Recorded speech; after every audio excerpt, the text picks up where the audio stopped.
I'm here to share with you all about academics and how to help your students succeed as far as academics are concerned when they come to UW-Oshkosh.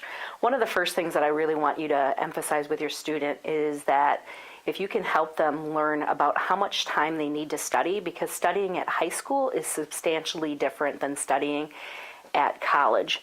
We recommend 2 to 3 hours of studying per week per credit hour. So if that looks like your student is having 15 credits, then that's going to be a minimum of, would take 15 times 2 or 15 times 3. So we're looking at a minimum of 30 hours of study time per week.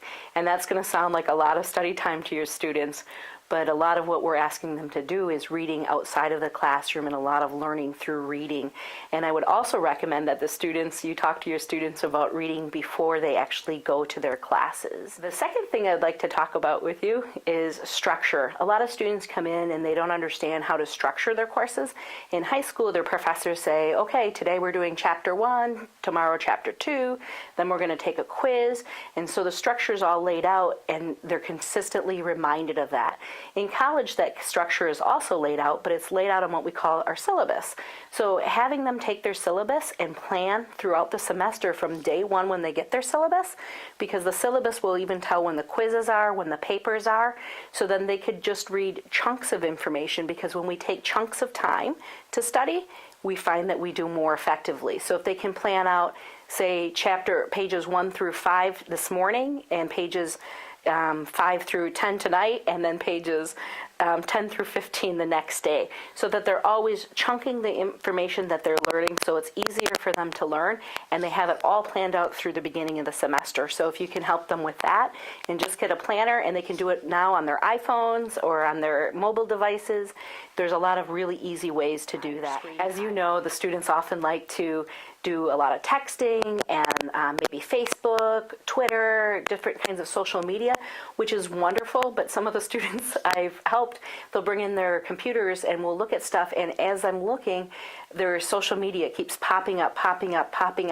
And so it's those constant interruptions, and when the interruptions are happening, it's harder to study. So I say it's great to still do social media, it's great to still do texting, but let's put that to side when we're studying. And so leaving their phones or their mobile devices or their social media off while they're studying. The next one would be talking to their professor. A lot of students get worried about talking to their professor. Their professor is often like the President of the United States almost to them.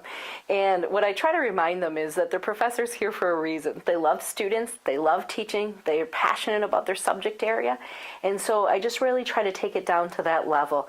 I have a niece who started college this last year, and she's called for advice both on herself and for a friend of hers that were struggling with a professor and how to approach the situation. And I will tell you that professors are a lot more open to talk, but you might need to talk and coach your student through how do you talk to a professor successfully. And if you don't know and they still need help, send them our way, because we're more than willing to help them here at the Counseling Center. The next one that I'd like to talk to you about is test anxiety. On our campus and lots of campuses nationwide, one of the number one things that we find from research is students are having test anxiety that's making them, impacting their ability to be successful.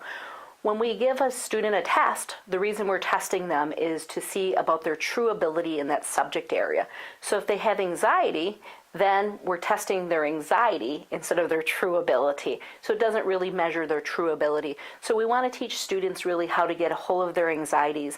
And as you all know, that's going to help them in their professional life and in their career later on down the road, because they're going to be able to do that as well and manage those anxieties and perform in the way that they need to perform and be evaluated on their performance rather than their anxieties. There's also lots of test anxiety workshops, and we help with that in the Counseling Center, as well as other people on campus help with that. A lot of people look at test anxiety as just lack of preparation for the test, and if that's the case, we can also refer them down to the Reading Studies Skills Center on campus, because that's an issue as well. But a lot of times what we see is it's the anxiety itself that needs to be helped and be controlled. And the last thing I'd like to tell you about is our academic checkup program that we have here at the Counseling Center as well. And the academic checkup program is, if they're still struggling, they're doing all the right things, they can come in, we give them an assessment, and we look at what are the areas that they're struggling in, really at a detailed, fine lens, and we help them to be more successful. I hope that this helps you in getting your college student prepared.